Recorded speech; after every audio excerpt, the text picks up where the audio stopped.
درود دوستان، پیشنهاد می شود روزنامه نوبتی سرودی سال 2025 و مهمان ما همیشه سرودهایش به خود خاص صدا می دهد.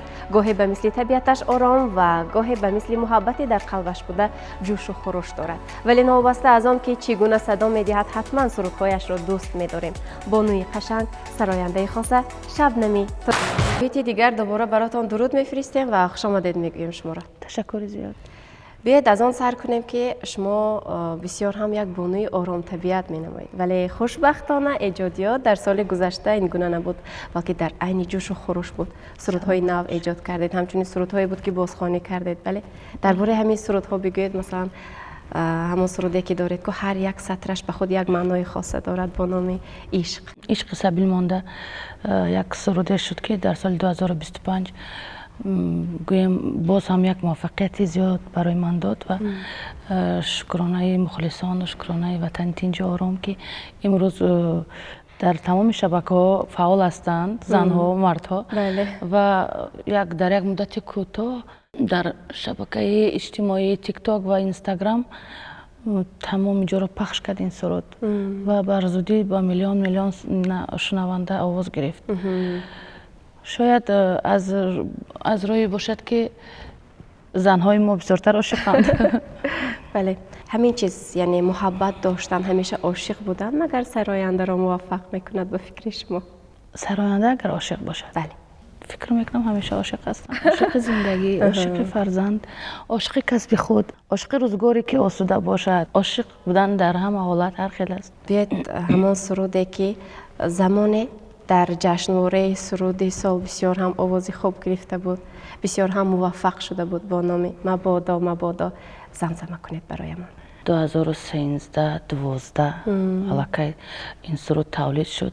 من در شهر پکین بودم و همیشه به یک طرف خانه می در آمدم، آذربایجان بودم.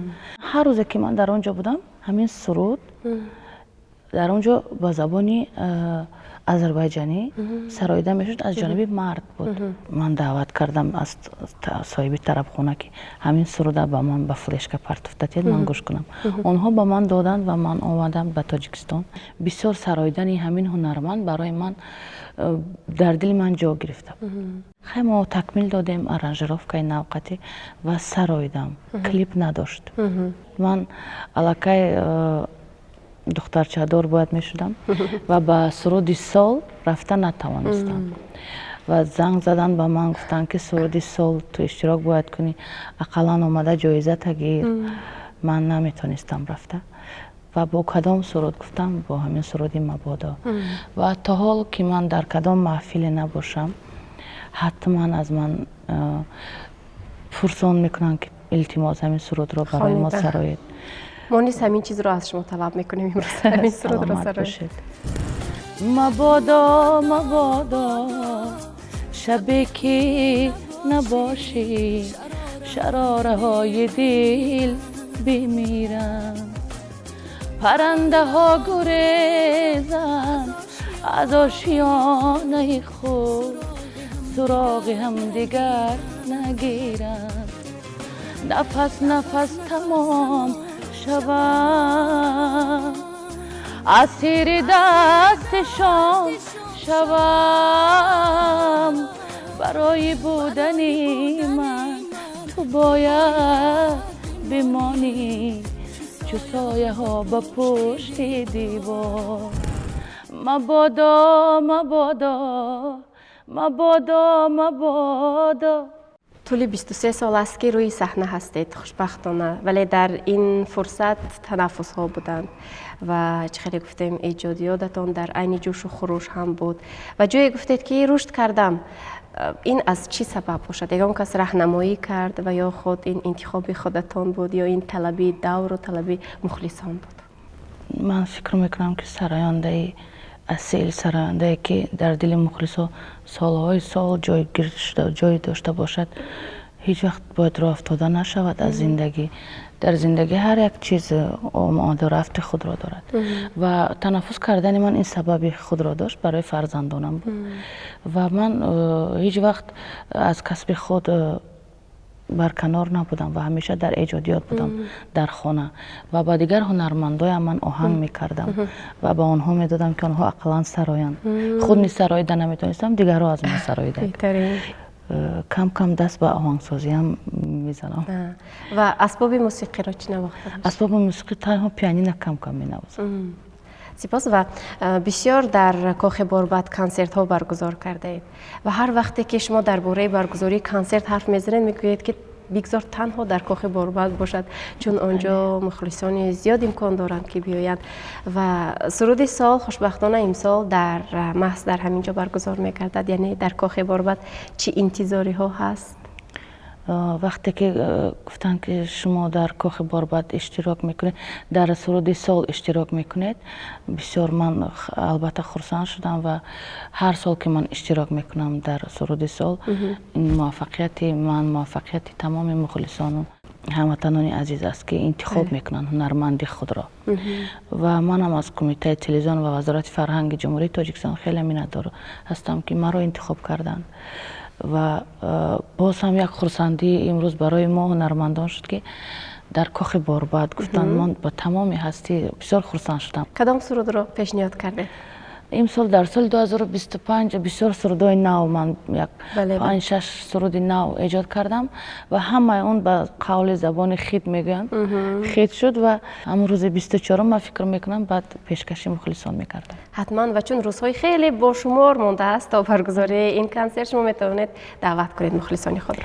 و این سرود سال یکی از یک برنامه‌ای است که این تنها من فکر میکنم سرانده موفق در اینجا اشتراک کرده میتواند و این افتخار هر یک هنرمند است که ما امروز در وطن آباد و تنج زندگانی میکنیم و میتوانیم در انمقل چاره‌بینی‌های فرهنگی دولتی اشتراک کنیم. همه شما مخلصان عزیز را روز 24 سنه 24 در کاخ باربد که چاره‌بینی سرود سال است، من شما را نیز انتظار هستم. تشکر. و شبنم درباره شما تا اینکه بسیارتر دانیم و از عالم شما آگاه یابیم، بیاید این برنامه خوب را با یک بازی جمع بست کنیم. من به شما جمله های ناپوره میگویم و شما آن را از طبع و ذوق خود پوره سازید. برای شما موسیقی؟ برای من موسیقی این یک روح مرا بالیده گردانیدن است. صحنه شما را؟ صحنه مرا موفق گردانید. شنونده حقیقی؟ شنونده حقیقی همیشه باید که در پای جستجوی انمون هنرمندی دوست داشته‌اش باشد و سرودهای او را همیشه تا ابد گوش کند. وقتی خسته میشوید؟ وقتی خسته میشوم تنها با دخترچم وقتی خود را میگذارم و با او یک روح خود را بالیده میگردانم. شبنم اگر سراینده نمیشد؟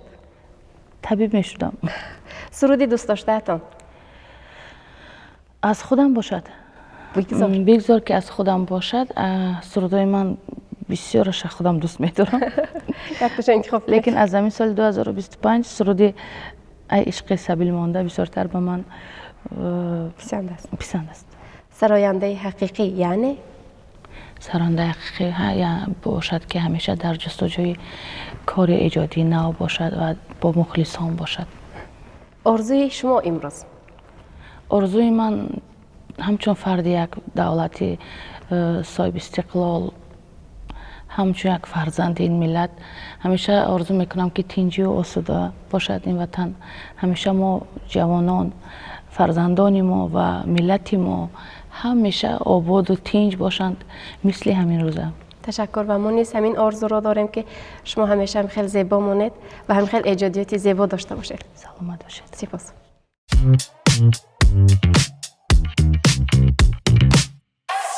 تا آغاز جشنواره پرشکوه سرود سال 2025 روزهای خیلی باشمار ماند عزیزان و این امکانیتی خوب است تا اینکه باز هم از نزدیک ببینید ایجادکار دوست داشته خود را و آن سرودهای بهترینی که در این روی خط هستند بشنوید. ما شما را انتظاریم سنه 24 ینور در کاخ باربد ساعت 16:30.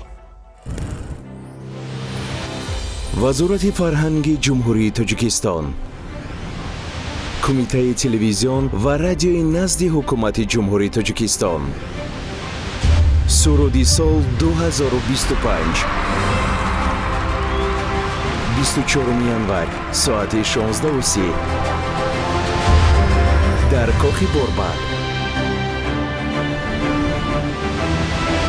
чиптаҳоро онлайн аз сомонаи Tikiton.tj дастрас намоед. Сарпарасти кӯ ширкати ватании Арвис.